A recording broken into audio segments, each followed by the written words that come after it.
Namaste, Acharya ji. Sir, I am Shrika Bhardwaj and I'm a student of Hansraj College.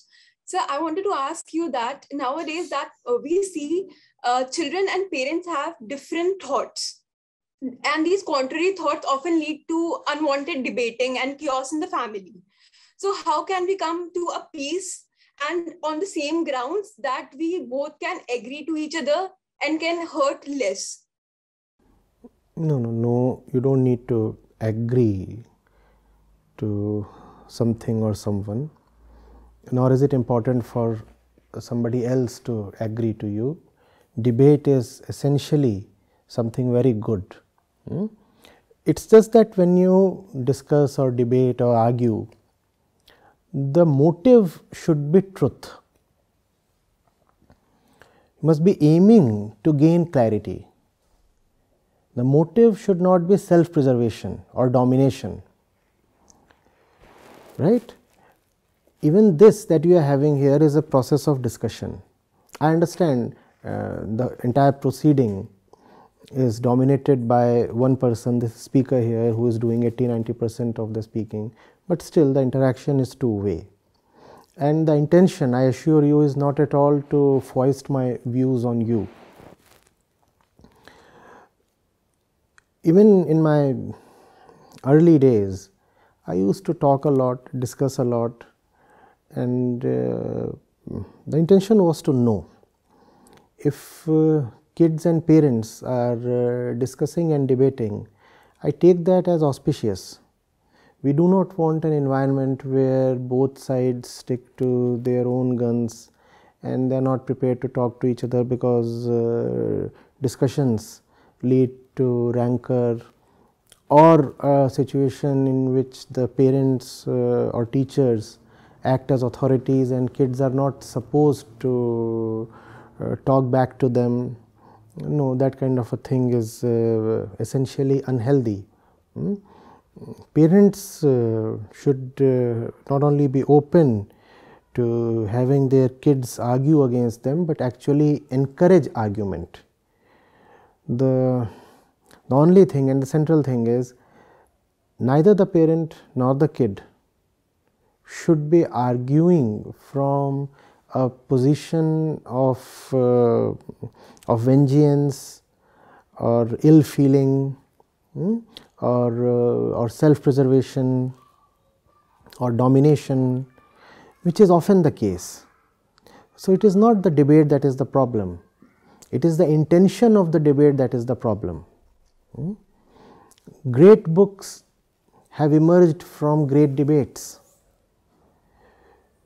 If you look at the Upanishads, the very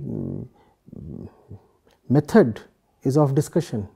The teacher and the student are talking to each other, and often in the Upanishads you find very argumentative students. They are not prepared to settle for anything less than the truth. In fact, the Upanishads are so very honest. They do not shy away from revealing that the teacher in fact sometimes would get angry and tell the student, now you are asking just too much. This is beyond your brief, but the student would keep asking, and ultimately the teacher would give in and smile, and in fact pat the student on his back.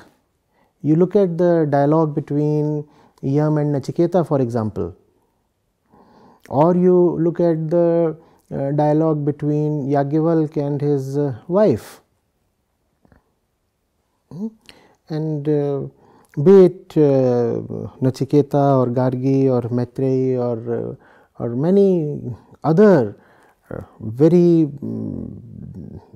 you could say, obstinate or stubborn inquirers or debaters, the result has always been auspicious. The result has been an Upanishad. So do not shy away from tense moments. Being human, I fully understand that when you find an argument coming against you, it does lead to some kind of stiffness and there is a bit of tension. but one should be open to it. That tension is far preferable to a docile kind of ignorant silence that we often find in families, especially Indian families. Power is meant to be exercised to reach the truth, not conceal the truth. Let kids say what they have to say, but kids must also be prepared to listen. Let parents teach what they want to teach, but parents must also be prepared to learn.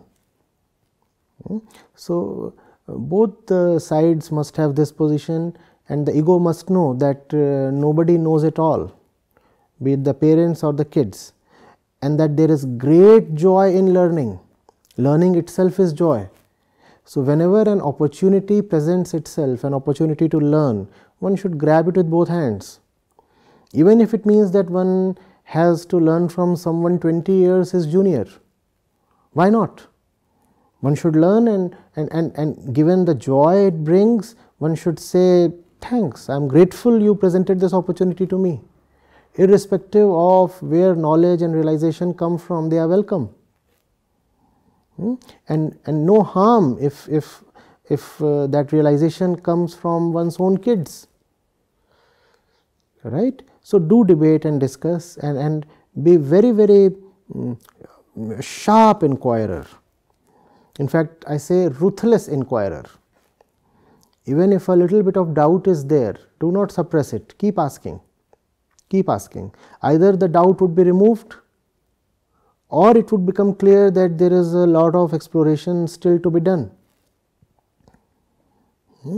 Remember who we are people in bondage, we are born in ignorance, and therefore we must continuously strive for light,